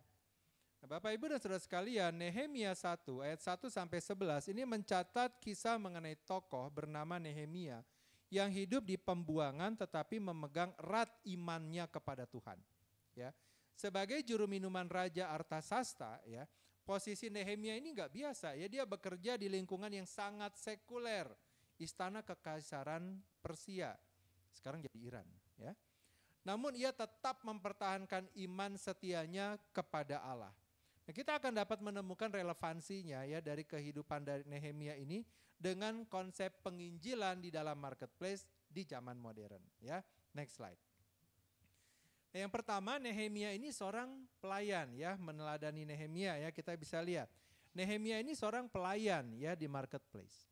Sebagaimana disebutkan sebelumnya, marketplace dapat dipahami tempat di mana kita bekerja, berinteraksi secara profesional, ya, meliputi berbagai bidang bisnis, pemerintahan, sektor publik dan lain sebagainya. Nah, Nehemia juga sama. Dia berada di istana raja, adalah seorang pelayan di marketplace yang besar dan sekuler, Persia gitu loh ya. Kendati demikian, dia menunjukkan bahwa panggilan iman dapat dijalankan dalam konteks pekerjaan profesional. Mari Bapak Ibu lihat lagi ayat 1 dan 3 sampai dengan 3 ya di Alkitab masing-masing ya. Nah, dalam ayat 1 sampai dengan 3 kita bisa melihat Nehemia mendengar tentang kondisi Yerusalem, kota yang ia cintai. Ia menerima berita bahwa tembok Yerusalem runtuh dan penduduknya dalam kesulitan besar ya. Ini menggambarkan hati Nehemia yang tetap terarah pada umat Allah meskipun ia berada di luar lingkungan yang religius. Ya, dia tidak pernah melupakan identitas rohaninya di tengah kesuksesan karirnya. Gitu ya. Nah, Bapak Ibu dan Saudara sekalian, ingat ini juga kita ya. Sekalipun kita diangkat oleh Tuhan sampai setinggi apapun itu, jangan lupakan identitas kita. Bahwa kita adalah anak-anak Allah. Jangan lupakan itu. Ya. Oke, next slide. Ya. Nah, di sini ya kita bisa lihat ya bagaimana Nehemia ya, dia mempersiapkan kerohanian ya. Ketika dia tahu kondisinya apa yang dialami oleh Yerusalem, dia mempersiapkan kerohaniannya dia. Dia tidak mempersiapkan strategi-strategi jasmania belaka ya, namun dia memilih untuk melakukan apa? Doa puasa sebelum dia menjalankan tugasnya dia. Ya, sebuah tugas yang diberikan oleh Tuhan harus dipersiapkan dengan baik. Salah satu bentuknya adalah dengan berdoa dan berpuasa. Nah, Nehemia di sini dia duduk berkabung dan menangis selama beberapa hari karena keadaan yang harus diperbaikinya. Bangsanya ada dalam kesukaran yang besar. Ya, begitu ada sesuatu yang terjadi, seringkali kita langsung muncul dengan strategi. Kita lupa untuk datang dulu kepada Tuhan. Ya, nah, habis ini, besok atau kapanpun perbaiki. Ada sesuatu challenge, datang dulu kepada Tuhan. Ya, jangan langsung susun strategi. Tuhan, apa yang harus saya lakukan? Next slide. Nah, kemudian yang kedua, ya, satu hal yang luar biasa dilakukan oleh Nehemia di sini adalah dia menyadari kesalahan. Lalu ketika dia sudah menyadari kesalahan, berdoa, bertobat. Nah, ini adalah suatu dasar untuk penginjilan. Ya. Mewakili bangsanya, Nehemia menyatakan di dalam doanya bahwa ia bersalah di hadapan Tuhan. Bukan Nehemianya ya, bangsanya ya, dia mewakili bangsanya. Kesalahan dilakukan berupa apa? Pelanggaran terhadap perintah, ketetapan dan peraturan firman yang Tuhan sampaikan melalui Musa. Nah, menyadari kesalahan adalah satu langkah yang penting sekali untuk pertobatan. Kemudian kita bergantung pada kuasa Tuhan untuk kesaksian kita. Nah, ayat 4 ya mencatat respons pertama setelah Nehemia mendengar kabar yang buruk. Dikatakan, duduklah aku menangis dan berkabung selama beberapa hari. Aku berpuasa dan berdoa. Ya. Nah, respon ini menunjukkan bahwa penginjilan di marketplace bukan sekedar berbicara tentang Injil secara langsung, tetapi juga kehidupan rohani yang dalam. Nehemia mendekat kepada Allah dalam doa dan puasa, memohon campur tangan Tuhan. Ya. Oke, kemudian next. Ya. Nah, berikutnya kita lihat. Seseorang baru bisa bersaksi dengan baik jika firman Tuhan yang diingat, direnungkan, dan dihidupi senantiasa. Yang kita sampaikan waktu kita bersaksi tentu saja bukan cerita kita ya, yang tadi saya bilang cincin dari 1 jadi 10 ya, bukan itu ya. Tetapi yang disampaikan apa? Suatu berita sukacita karena anugerah keselamatan di dalam Kristus Yesus. Nah, kalau soal tiket pesawat, tiket bioskop, tiket kereta cepat kita mau bersaksi, kenapa mengenai Yesus kita nggak mau bersaksi? Di dalam ayat 8 dan 9 Nehemia mengingatkan Allah akan janjinya kepada Israel bahwa jika mereka bertobat, Allah akan mengumpulkan mereka kembali. Nah, ini suatu pengingat bagi kita ya dalam penginjilan. Jika kita berdiri di atas janji Allah, ya, marketplace mungkin kelihatannya sekuler banget dan penuh dengan tantangan, tetapi Allah tetap berdaulat. Nah, Nehemia di sini dia mengandalkan janji Allah. Dia tahu Allah nggak lupa, tapi dia tahu bangsa Israel lupa, gitu ya. Maka dia mengingat kembali, begitu ya. Menunjukkan apa? Suatu keyakinan bahwa Allah akan tetap bekerja, bahkan di tempat-tempat yang tampaknya jauh dari kekudusan. Demikian pula kita dapat mempercayai Allah untuk bekerja di lingkungan kerja kita, meskipun lingkungan itu tidak bersahabat dengan nilai-nilai iman kita. Next slide. Nah, setelah kita tahu, kita udah lihat Nehemia, oh ya dia begini. Jangan lupa act, ya, bertindaklah. Iman tanpa perbuatan hakikatnya adalah mati. Ya kita udah tahu, ya kita udah lihat Nehemia, kita bisa contoh dia. Lalu kita bilang, oh ya that's good, ya but not for me. Ya artinya apa? Kita udah belajar, kita udah tahu bahwa manusia itu adalah imago Dei, gambar dan rupa Allah, cuman rusak begitu ya. Lalu kita cuman sampai titik, oh. Lalu kita nggak lakukan sesuatu, itu nggak ada artinya. Ya kita harus berani bertindak, karena melalui tindakan kita ya sesuatu akan terjadi, akan berubah. Ayat 11 mencatat bahwa Nehemia memohon agar Tuhan memberikan dia kasih karunia di hadapan raja. Kalau Bapak Ibu baca selanjutnya dia kemudian kan datang kepada raja ya, dia memohon izin begitu ya. Nah ini menunjukkan keberanian Nehemia untuk bertindak setelah doa-doanya dia. Di dalam penginjilan di marketplace kita tidak hanya dipanggil untuk berdoa, tapi juga ada langkah-langkah praktis dan berani. Nehemia tidak hanya berdoa untuk Yerusalem dari kejauhan, dia datang untuk kepada raja minta izin pulang memimpin upaya pembangunan kembali tembok yang runtuh itu. Di dalam konteks modern, tindakan kita di marketplace juga menjadi alat penginjilan. Bisa berupa integritas kita, peduli pada orang lain, juga keberanian untuk membagikan iman ya ketika ada kesempatannya. Seperti Nehemia, kita dipanggil untuk menggunakan posisi dan pengaruh kita di marketplace untuk kemuliaan Allah. Nah, mungkin kita kadang-kadang minder ya Bapak Ibu Saudara sekalian, saya punya posisi apa? Saya cuman pedagang pasar, ngomong begitu misalkan. Ya bukan saya mendeskripsikan pedagang pasar, tanpa mereka kita kelabakan juga. Tetapi betapa orang percaya pada pedagang di pasar. Harganya berapa? Sekian. Ya, oh ya, dia percaya kan dengan harga yang disampaikan? Atau orang pembeli datang kepada pedagang di pasar, saya mau bikin ini, mana terigu yang lebih baik, yang ini atau yang itu? Dijawab sama si pedagang, lalu itu yang dikerjakan oleh si pembelinya. Nah itu sudah menunjukkan suatu kepercayaan, itu berarti kita punya pengaruh. Ya, hal sepele seperti itu kita jangan abaikan ya. Oke, next. Nah penginjilan ini harus ada integritas dan juga harus ada apa? Pelayanan. Ya. Di dalam kehidupan Nehemia kita belajar bahwa penginjilan di marketplace bukan cuma kata-kata, ada teladan hidup, kerjakan.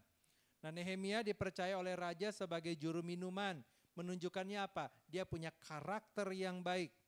Sebagai juru minum, raja kan enggak nanti masukkan satu alat coba dites ada racunnya atau tidak, enggak kan? Apa yang sudah disiapkan oleh juru minum, raja tinggal minum. Sepercaya itu raja kepada juru minum. Makanya kalau dia itu orangnya tidak berkarakter baik, tidak akan dipercaya seperti itu. Karena dia adalah orang yang dipercaya oleh raja, sudah terbukti karakternya baik, maka ketika dia minta izin kepada raja, raja pun percaya kepada dia. Kita sering ingat-ingat itu enggak Bapak Ibu Saudara sekalian? Bahwa ketika kita melakukan apapun, kita membangun reputasi kita. Kita membangun reputasi kita sehingga ketika waktunya tiba untuk kita mengerjakan apa yang Tuhan suruh, kita tinggal jalan. Kalau belum, bertobat ya. Oke. Nah, Bapak Ibu Saudara sekalian, sayangnya marketplace seringkali tidak mengizinkan penyebaran Injil secara langsung. Ya. Namun integritas pelayanan kita, integritas dan pelayanan kita yang kita berikan kepada orang lain, ini akan menjadi alat yang sangat efektif untuk membawa terang Kristus. Ketika orang-orang di sekitar kita melihat bagaimana kita bekerja, jujur, ya, semangat, ya, dengan integritas yang baik, mereka akan melihat perbedaannya. Ya, penginjilan di marketplace seperti yang dicontohkan oleh Nehemia, ada melibatkan beberapa hal. Kesetiaan kepada Tuhan, ya, walaupun lingkungannya sekuler. Kehidupan doa yang mendalam, keberanian untuk bertindak atas dasar iman, dan integritas di dalam pelayanan. Nah, kita mungkin tidak selalu memiliki kesempatan untuk berbicara secara terbuka ya tentang Injil di tempat kerja kita, Bapak Ibu Saudara sekalian. Tetapi melalui teladan hidup inilah maka kita menjadi saksi yang efektif. Next slide. Next lagi. Ya. Oke, di situ aja dulu. Ya, nah sekarang bagaimana kita akan melakukannya? Nah, itu ya. Bagaimana kita melakukan penginjilan praktis di marketplace? Bagaimana kita memberikan respon dan kemudian melakukan penginjilan dengan efektif? Ya, nah di sini kita bisa lihat yang pertama kita menjadi garam dan terang. Ya, artinya apa? Berarti kita harus menjadi pembeda gitu ya. Kita menjadi contoh ya. Jangan sampai nanti melalui kehidupan kita malah orang-orang melihat oh jadi orang Kristen sama aja gitu ya. Jadi yang pertama ya efektifnya bagaimana itu adalah kita menjadi terang dan garam. 2, next. Nah ini ya kita melawan ketidakadilan di marketplace. Ya, ini adalah suatu tempat ya marketplace ini di mana ketidakadilan itu terjadi. Misalkan eksploitasi tenaga kerja, diskriminasi, penipuan. Ya, nah ini kita melawan bentuk-bentuk ketidakadilan ini sesuai dengan apa? Prinsip kerajaan Allah yang mengajarkan keadilan dan belas kasih. Contoh begini, ya udahlah melenceng sedikit hitungan cincailah. Ya, saya teringat beberapa tahun, udah lama sebelum pandemi. Pak Epi sempat sharing kepada kita ya ketika khotbah bahwa sebagai orang yang dipercaya Tuhan di bagian purchasing, memainkan harga itu peluangnya besar sekali. Betul ya Pak Epi ya, waktu itu sempat sharing. Ya. Bisa dilakukan tetapi Pak Epi memutuskan melawan. Tidak, harus jujur. Apa yang dipercaya oleh Tuhan jangan disia-siakan. Dan Pak Epi menjadi berkat. Oh dia beda sama yang lain. Nah ini bentuk kita melawan. Ya, bukan melawan dengan demo atau segala macam, enggak. Dengan mempertahankan kejujuran dan integritas kita. Ya, next. Nah, kemudian, ini yang sering kali ya, iya gitu deh, susah ya, memberikan pengampunan. Di awal tadi saya mengatakan, ya kita yang tidak layak menerima pengampunan kita diampuni oleh Tuhan. Ya kita ampunilah juga orang lain. Ya. Nah, ketika kita melihat ada konflik terjadi ya, entah kena kita secara langsung atau tidak langsung, tetapi ketika kita melepaskan pengampunan, oke, itu kamu dulu sudah salah, stop, jangan ulangin lagi. Ya, tentunya konsekuensi logis ada Bapak Ibu ya, tapi bagaimana sikap kita kepada orang itu akan membedakan antara kita dengan orang lain. Ya, next. Nah, kita menunjukkan keadilan dan kasih, ya. Nggak usah repot-repot, cukup. Misalkan kalau sesama gender, Tuhan berkati ya, selesai. Itu satu langkah yang sangat simpel. Atau kita lihat ada orang yang bersusah hati, boleh nggak saya berdoa buat kamu? Simple. Tetapi kalau ada orang yang melakukan pelanggaran, kita tegur. Kamu salah. Tolong dong jangan kasih tahu ke bos. Kalau nanti kasih tahu ke bos saya bisa dipecat. Kalau saya nggak laporkan kasus ini, maka saya juga akan keseret. Saya harus laporkan. Sorry. Benar ya benar, salah ya salah. Nah, kayak begini sih Bapak Ibu Saudara sekalian. Apakah mudah? Tidak. Tetapi di sini apa? Kita harus menjaga terus integritas kita. Next. Nah, walk the talk. Jalankan. Kesaksian dan perbuatan kita, ya ini adalah kunci untuk penginjilan di marketplace. Di dalam 1 Petrus 2 ayat 12 ditekankan pentingnya memiliki cara hidup yang baik di antara bangsa-bangsa bukan Yahudi. Sehingga ketika mereka melihat perbuatan kita, mereka memuliakan Allah pada hari kedatangannya. Ini menunjukkan bahwa hidup yang saleh ya di hadapan orang yang belum percaya menjadi kesaksian yang kuat akan Injil. Next slide. Nah, marketplace juga arena pengudusan ya, di mana Allah bekerja dalam kehidupan orang percaya untuk proses pengudusan, pertumbuhan, pembentukan karakter kita Bapak Ibu Saudara sekalian. Jadi jangan mengharapkan sesuatu itu selalu enak ya Bapak Ibu ya. Tetapi kita lihat bahwa kita akan selalu diproses ya. Nah, sebagai penutup, udah sedikit lagi nih Bapak Ibu ya. Saya mengingatkan juga kepada kita semua bahwa ketika kita melakukan penginjilan di marketplace, boleh jadi orang yang kita temui sebenarnya orang percaya. Tetapi dia suam-suam kuku. Ya udahlah gue mah beginilah, yang penting gue gak bikin dosa, gue tetap ke gereja kok seminggu sekali. Nah, mungkin yang kayak begini lebih banyak ya. Saya akan membacakan dari Wahyu 3 ayat 15 sampai 19. Aku tahu segala pekerjaanmu, engkau tidak dingin dan tidak panas. Alangkah baiknya jika engkau dingin atau panas. Karena jika engkau suam-suam kuku dan tidak dingin atau panas, aku akan memuntahkan engkau dari mulutku. Karena engkau berkata aku kaya dan aku telah memperkayakan diriku dan aku tidak berkekurangan apa-apa. Dan karena engkau tidak tahu bahwa engkau melarat dan malang, miskin, buta dan telanjang, maka aku menasihatkan engkau supaya engkau membeli daripadaku emas yang telah dimurnikan dalam api, agar engkau menjadi kaya, dan juga pakaian putih supaya engkau memakainya, agar jangan kelihatan ketelanjanganmu yang memalukan, dan lagi minyak untuk melumas matamu supaya engkau dapat melihat. Barang siapa kukasihi ia kutegur dan kuhajar, sebab itu relakanlah hatimu dan bertobatlah.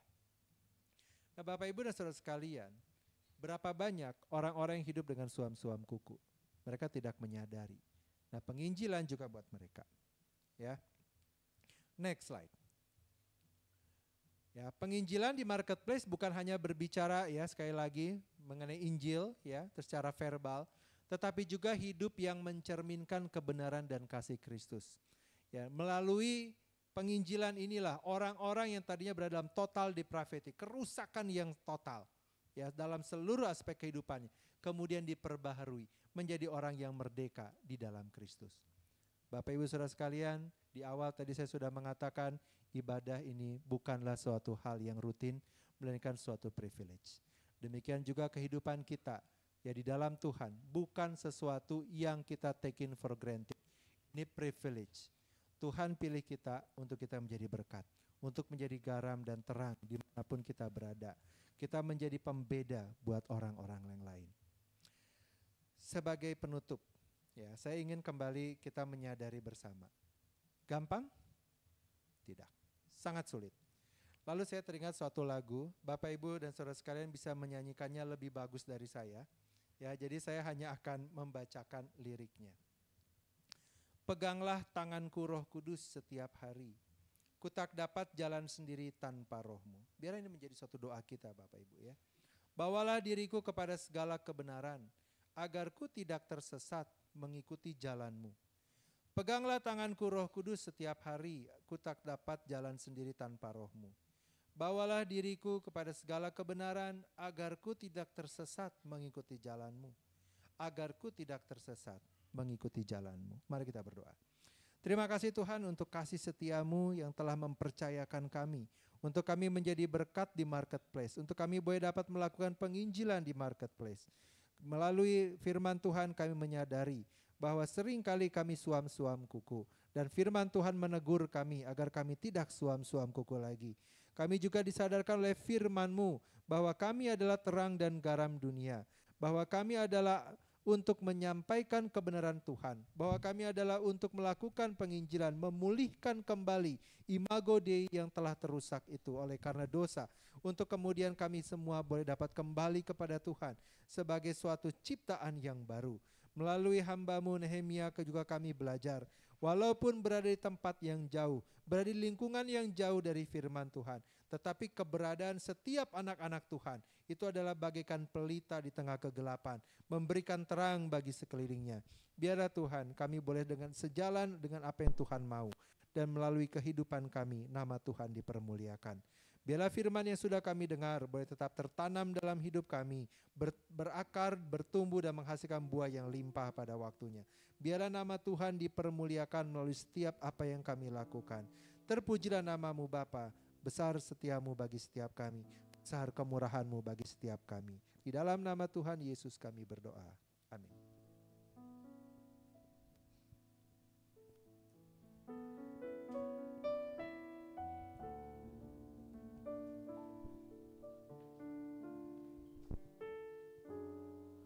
Puji Tuhan. Nyala nggak ini ya? Oke. Bapak Ibu Saudara, saya mau tanya, siapa yang sudah dibaptis di tempat ini? Yang sudah menerima baptisan? Coba angkat tangannya yang sudah menerima baptis. Sudah hampir semua. Artinya saudara-saudara sudah menerima Yesus Kristus, betul? Amin. Artinya saudara-saudara sudah yakin bahwa saudara-saudara sudah menerima keselamatan. Amin. Amin. Saya mau tanya, kenapa saudara masih hidup?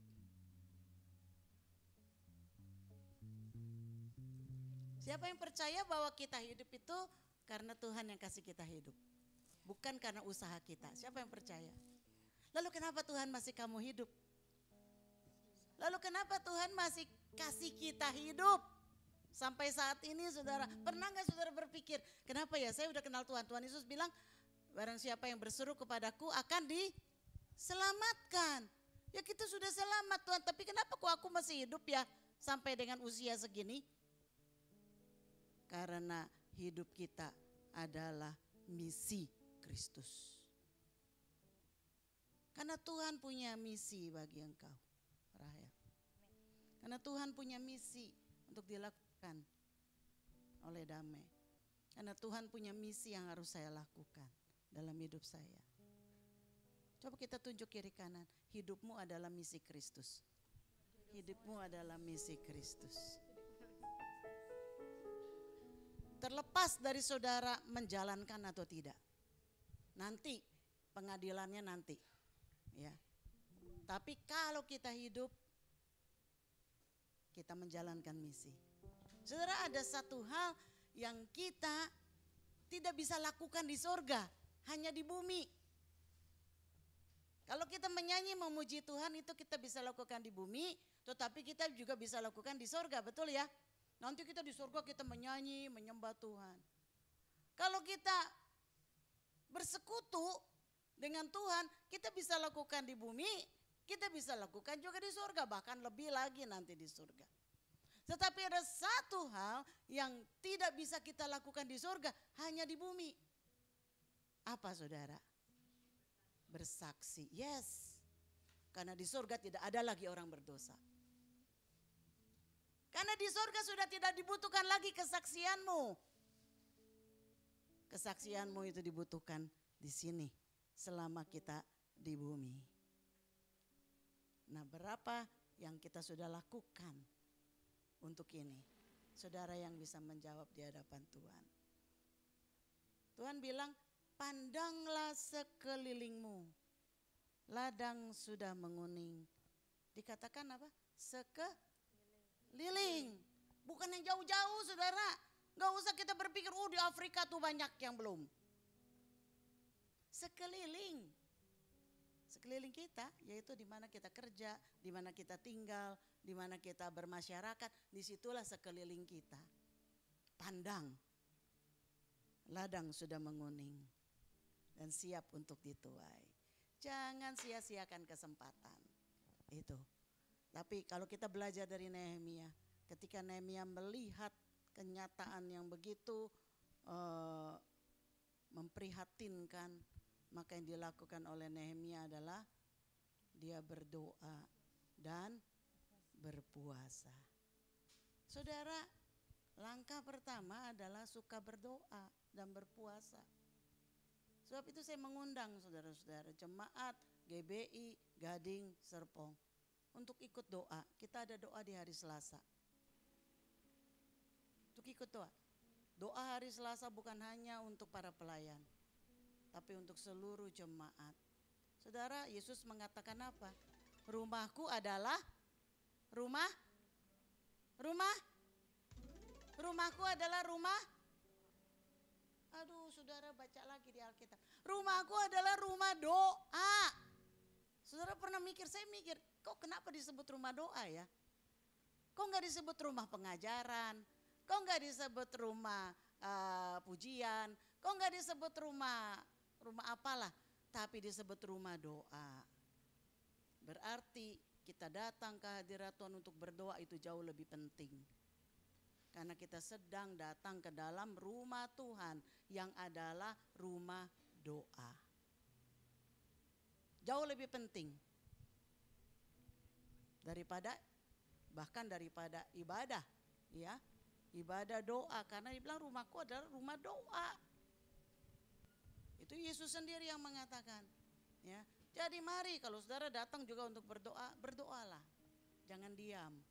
Tapi doa adalah kita bersekutu, berhubungan, berjumpa dengan Tuhan. Itu yang Tuhan mau. Itu yang Tuhan mau. Ya. Jadi mari kita melakukan yang pertama adalah hidup kita adalah misi. Misi kita di marketplace. Kita semua hidup di dalam marketplace kita masing-masing. Mari kita bermisi di situ. Ya. Hidup kita memuliakan Tuhan. Lalu kedua, perbanyaklah doa. Ya, saudara-saudara, kalau datang berdoa para pelayan Tuhan, kalau datang doa Selasa, bukan hanya sekedar persyaratan. Tetapi itu adalah kerinduanmu berjumpa dengan Tuhan. Saya yakin saudara buang waktu kalau hanya persyaratan. Saudara capek sendiri. Buang ongkos, buang tenaga. Tapi kalau saudara justru rindu kepada Tuhan, maka saudara tidak sia-sia. Tidak sia-sia. Dan saya, gereja membutuhkan pendoa-pendoa yang demikian. Pendoa-pendoa yang punya hati bagi pekerjaan Tuhan, bagi bangsa, bagi keluargamu. Punya hati, ya itu yang penting. Seperti Nehemia, berhari-hari, saudara baca, dia menangis dan berkabung. Punya hati, ya. Jadi gereja Tuhan membutuhkan orang-orang yang punya hati bagi Tuhan, bagi jiwa-jiwa yang tersesat. Saudara mau? Saudara jawab sendiri di hadapan Tuhan, ya. Oke, mari kita bangkit berdiri. Kita akan tutup. Bukan berarti kita selesai ibadah. Ibadah adalah setiap saat. Itu ibadah ini kita hanya berkumpul bersama saling menguatkan. Tetapi ibadah yang sebenarnya adalah setiap hari, setiap saat dalam hidup kita. Itulah ibadah yang sebenarnya. Haleluya. Mari kita naikkan pujian itu. Sekali Yesus, selamanya Yesus. Biar itu menjadi komitmen kita. Sekali Yesus, saya bilang sekali saya mau menjadikan Engkau Tuhan atas hidupku. Amin. Maka selamanya aku tetap iring Tuhan. Haleluya. Sekali Yesus, selamanya Yesus. harapanku Harapanku takkan hilang.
Biarlah hidup kami didapati tetap setia Tuhan. Karena umur kami di bumi ini hanya sementara. Tapi biarlah di dalam kesementaraan ini kami mau maksimal bagi Tuhan. Engkau yang memegang hidup kami. Kami tidak tahu kami ada sampai kapan. Tapi biarlah setiap kesempatan kami mau pakai untuk memuliakan Tuhan. Setiap kesempatan kami mau pakai untuk bersaksi. Untuk mewartakan misi Kristus bagi dunia ini. Bapa, Engkau isi kami seluruhnya dengan Roh Kudus. Agar kami boleh melangkah sesuai dengan kehendak Tuhan. Terima kasih ya Bapak. Sekarang Tuhan, Engkau berkati umat-Mu yang ada di tempat ini. Maupun yang mengikuti YouTube Tuhan. Dalam siaran tayang ulang. Tuhan kiranya memberkati. Tuhan pakai kami di tempat kami berada. Di situ kami boleh menjadi terang. Di situ kami boleh menjadi garam yang berfungsi. Kami tidak mau tutupi terang Kristus yang ada di dalam kami. Kami tidak mau tutupi dengan ketakutan kami. Dengan kekhawatiran kami. Dengan malu kami. Gengsi kami. Kami tidak mau tutupi. Tapi biarlah itu terbuka. Sehingga terang kami, terang Kristus yang ada di dalam kami itu bercahaya. Menerangi sekeliling kami. Terima kasih ya Bapak. Sebab itu biarlah firman-Mu boleh tertanam di dalam hati kami. Dan kami boleh menjadi duta-duta Kristus di dunia ini. Di tempat Engkau tempatkan kami. Tuhan pakai kami. Dan sekarang berkati umat-Mu. Dijauhkan kiranya umat-Mu dari celaka malapetaka. Dijauhkan kiranya umat-Mu dari segala sakit penyakit. Dijauhkan umat-Mu dari kejatuhan. Dari segala percobaan Tuhan jauhkan. Biar kiranya berkat Tuhan senantiasa melingkupi kami. Sebab itu saudara-saudara, angkat tangan-Mu, arahkan hati-Mu kepada Tuhan dan terimalah berkat. Tuhan memberkati engkau. Tuhan melindungi engkau. Tuhan menyinari engkau dengan wajah-Nya dan memberi engkau kasih karunia-Nya. Tuhan menghadapkan wajah-Nya kepadamu dan memberi engkau damai sejahtera. Sebab itu terimalah, pulanglah dan bawalah segala berkat, rahmat, anugerah dari Allah Bapa. Kasih setia dari Tuhan Yesus Kristus serta persekutuan dari Roh Kudus menyertai kita sebagai duta-duta Kristus di marketplace di tempat kita berada. Mulai dari saat ini sampai Tuhan Yesus datang kembali. Di dalam nama Yesus, mari yang diberkati Tuhan kita serukan bersama. Amin. Amin. Tuhan memberkati.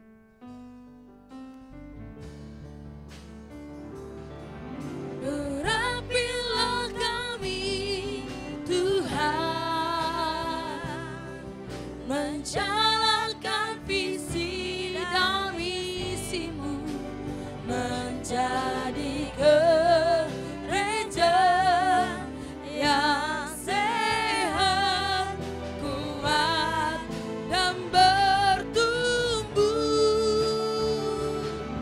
Hidup menjadi yang berkenan kepada Allah, menjadi jemaat yang berfungsi sebagai garam dan terang dunia. Pakai kami Tuhan, GBI Gading Serpong, untuk menggenapi rencana, untuk menggenapi rencana, untuk menggenapi rencana-Mu.